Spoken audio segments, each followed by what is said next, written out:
Bismillahirrahmanirrahim. Assalamualaikum warahmatullahi wabarakatuh. Alhamdulillah wassalatu wassalamu ala Rasulillah wa ala alihi wa sahbihi wa mawalah. Amma ba'du ikhwani wa akhwati fillah rahimani wa rahimakumullah insyaallah taala.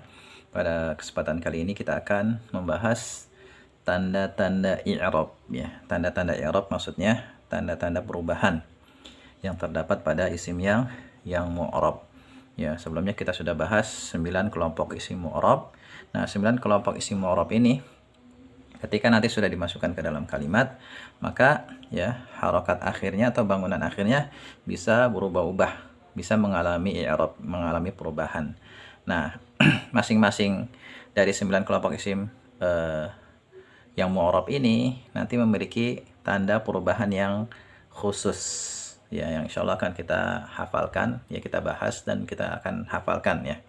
Tapi sebelumnya saya ingin memberikan sedikit mukadimah yang mudah-mudahan bermanfaat ya. Ya, sekarang kita fokus di isim ya, alismu isim. Nah, isim ini ya saat nanti sudah dimasukkan ke dalam kalimat, nanti ada yang dikelompokkan menjadi kelompok isim yang marfu', ada yang mansub, dan ada yang majrur. Ya, jadi isim saat sudah dimasukkan ke dalam kalimat, nanti ada yang masuk ke dalam kelompok marfu, ada yang kelompok mansub, ada yang kelompok majrur. Ya, kita sudah bahas ya apa itu isim yang marfu ya pada pembahasan sebelumnya. Isim yang marfu adalah isim yang beri'rab rafa. Isim yang mansub isim yang beri'rab nasab, dan isim yang majrur isim yang beri'rab jar. Gitu. Nah, supaya sebuah isim ini bisa dimasukkan ke dalam kelompok marfu, di antaranya jika dia berposisi sebagai fa'il atau pelaku. Dan dia bisa dimasukkan ke dalam kelompok mansub di antaranya jika dia berposisi sebagai maf'ul bih di antaranya ya, objek. Dan bisa dimasukkan ke dalam kelompok majrur ya di antaranya ketika dia berposisi sebagai masbuk biharfil jar di antaranya ya. Nanti ada posisi yang lainnya ya, selain fa'il ada posisi yang lainnya, selain maf'ul bih ada posisi yang lainnya, selain masbuk biharfil jar juga ada posisi yang lainnya. Ya, ketika isim yang mu'rab yang 9 itu ya, misalnya masuk ke dalam kelompok yang marfu karena dia berkedudukan sebagai fa'il misalnya ya, maka dia nanti memiliki ciri perubahan atau alamat i'rab. Memiliki ciri perubahan yang dikenal dengan istilah alamat rafa ya, alamatu raf'i. Jadi alamat i'rab atau tanda i'rab pada isim yang masuk ke dalam kelompok marfu namanya alamat rafa. Tanda i'rab yang isim yang masuk ke dalam kelompok mansub namanya alamat nasab, ya alamatun nasbi. Dan tanda i'rab isim yang masuk ke dalam kelompok majrur namanya alamatul jarri. Ya. Nah, isim yang mu'rab itu kan ada 9 ya. Yang sudah kita pelajari ini. Ada isim mufrad, musanna, jamak muzakkar salim, jamak muannas salim, jamak taksir, ada asmaul khamsah, ada isim maksur, ada isim mankus, ada isim alladzi la yansharif atau isim ghairu munsharif. Nah, masing-masing isim ini ya, misalnya isim mufrad. Ya, isim mufrad. Dia nanti memiliki tanda rafa ya, tanda rafa. Ya, ketika dia marfu memiliki tanda rafa. Kemudian ketika masuk kelompok mansub dia memiliki tanda nasab. Ketika masuk kelompok majrur memiliki tanda jar. Ya. Nah, di sini dikasih contoh. Dikasih al-misal, ini contohnya misalnya kata waladun ya, maka dia ini kan masuk ke isim mufrad ya, isim mufrad dikasih contohnya waladun ya. Waladun ketika dia marfu ya, isim mufrad ketika dia marfu tanda rafa'nya dengan dhammah, tanda nasabnya dengan fathah, tanda jarnya dengan kasrah. Contohnya di sini waladun, waladan, dan waladin ya. Jadi bacanya kayak gitu ya. Jadi cara bacanya alismul mufradu, isim yang mufrad, tanda rafa'nya dengan dhammah, tanda nasabnya dengan fathah, tanda jarnya dengan kasrah. Kemudian isim musanna ya, al musanna, tanda rafa'nya dengan alif, tanda nasabnya dengan ya, tanda jarnya juga dengan ya. Contoh misalnya waladani. Ini alif ini yang menjadi tanda i'rabnya, bukan nun ini. Tapi alif inilah yang menjadi tanda i'rabnya. Jadi tanda rafa'nya dengan alif. Isim musanna tanda rafa'nya dengan alif. Tanda nasabnya dengan ya ya, di sini ya yang dijadikan sebagai tanda i'rab. Kemudian ya tanda jarnya dengan ya juga. Sini walada ini ya-nya. Ya, yang menjadi tanda i'rabnya. Kemudian jamak muzakkar salim, ya, tanda rafa'nya dengan al-wawu, tanda nasabnya dengan al-ya'u, tanda jarnya dengan al-ya'u. Contoh muslimuna. Nih, huruf waw ini yang menjadi tanda i'rabnya. Muslimina, huruf ya ini yang menjadi tanda nasabnya. Kemudian muslimina, ya, tanda ya-nya ini menjadi tanda jarnya. Ya. Jadi untuk isim musanna dan jamak muzakkar salim, tanda nasab dan tanda jarnya sama.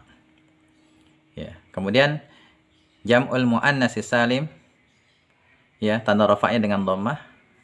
Ya, ini tanda rafa'nya dengan dhammah, tanda nasabnya dengan kasroh, tanda jarnya dengan kasroh. Contohnya muslimatun. Ya, ketika dia marfu, masuk kelompok marfu, muslimatun, tanda rafa'nya dengan dhammah. Muslimatin, ketika dia masuk kelompok mansub, tanda nasabnya dengan kasroh, ya. Kemudian muslimatin ketika masuk kelompok majrur, tanda jarnya dengan kasroh. Kemudian jamu taksir. Nah, jamu taksir ini tanda i'rabnya sama dengan isim mufrad.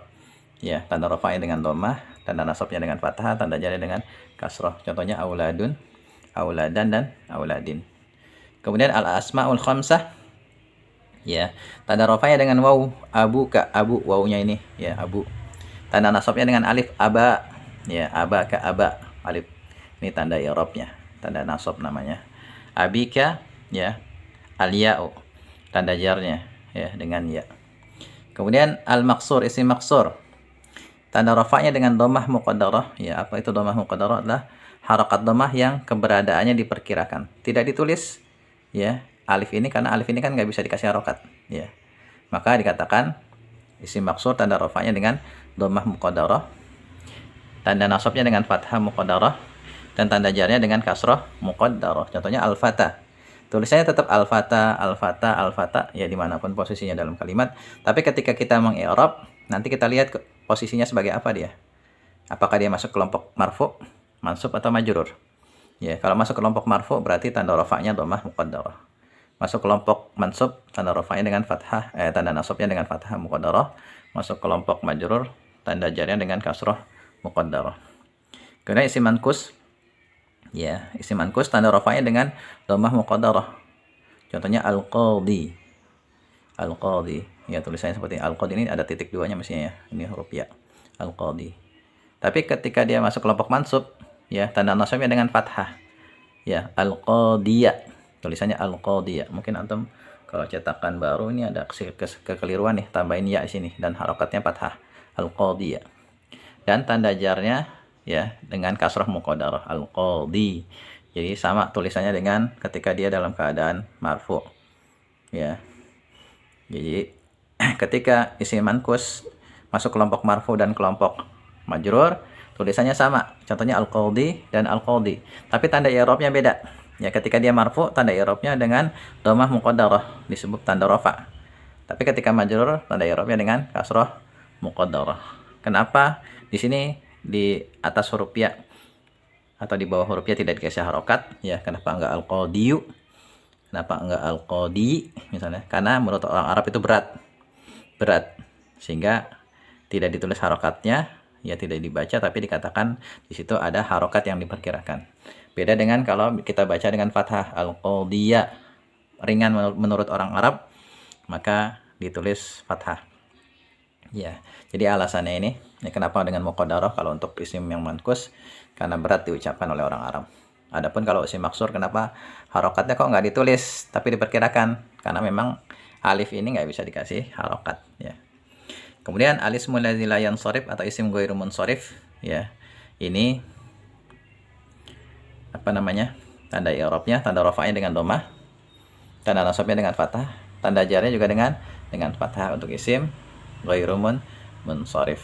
Contohnya Aisyatu, Aisyata, Aisyata juga. Ya.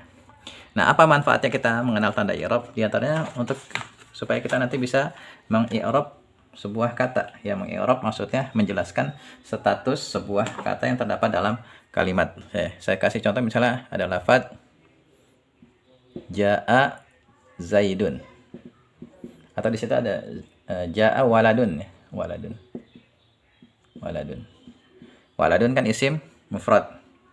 Ya, di sini waladun isim mufrad, ya, masuknya isim mufrad waladun. Nah, waladun kalau kita disuruh mengi'rab ini, maksudnya menjelaskan status katanya dalam kalimat. Pertama, ja'a telah datang waladun, seorang anak laki-laki. Nah, waladun di sini posisinya sebagai apa dia? Ja'a waladun, telah datang waladun, yaitu fa'il. Ya kan? Maka kita katakan dia waladun. Di sini adalah fa'il. Fa'ilun. Nah, fa'il masuknya ke dalam kelompok mana nih? Marfu, mansub, atau majrur? Jawabannya marfu, ya kan? Jawabannya marfu. Maka kita katakan di situ fa'ilun marfu'un. Ya, fa'ilun marfu'un. Kemudian tadi sudah saya katakan isim yang marfu memiliki tanda rafa. Ya, maka kemudian kita katakan fa'ilun marfu'un wa alamatu, ya. Wa alamatu raf'ihi. Wa alamatu raf'ihi, dan tanda rafa'nya. Nah, di sini tanda rafa'nya apa? Nih, di sini dhamma. Maka kita tulis wa alamatu raf'ihi dhammatun. Ya. Kemudian bisa kita tambahkan keterangan kenapa dia tanda rafa'nya dengan dhammah? Li'annahu, karena dia, ya, li'annahu ismun mufradun. Nah, gitu. Jadi manfaat kita menghafal tanda i'rab ini diantaranya supaya kita bisa mengi'rab kata saat sudah dimasukkan ke dalam kalimat seperti ini. Ya, seperti kita ingin mengi'rab ja'a waladun atau ja'a zaidun. Ya, maka kita i'rabnya dengan mengatakan waladun atau zaidun ini dalam kalimat ini dia berposisi sebagai fa'il, subjek. Ya, kalau dia berposisi sebagai fa'il, maka dia masuknya kelompok marfu. Ya, marfu. Nah, isim yang masuk kelompok marfu, ya, dia memiliki wa alamatu raf'ihi, memiliki tanda rafa. Apa tanda rafa'nya? Dhammatun. Ya, dari tabel yang kita sudah bahas tadi, ya, tanda rafa untuk isim mufrad yang marfu, dhammah. Ya, li'annahu ismun mufrad, karena dia adalah isim mufrad. Ya. Yang demikian, ya. Contoh mengi'rab. Jadi manfaat kita menghafal tanda i'rab supaya kita nanti bisa mengi'rab kata di antaranya, dan ada manfaat yang lainnya. Kalau antum pingin belajar cara mengi'rab, ya, bisa antum baca di buku ini, ya, pengantar memahami i'rab untuk pemula. Ya, di sini sudah diajarkan bagaimana caranya mengi'rab kata, ya. Di sini sudah dijelaskan lengkap, insyaallah antum bisa baca di buku ini, ya. Demikian, ya, semoga bermanfaat. Assalamualaikum warahmatullahi wabarakatuh.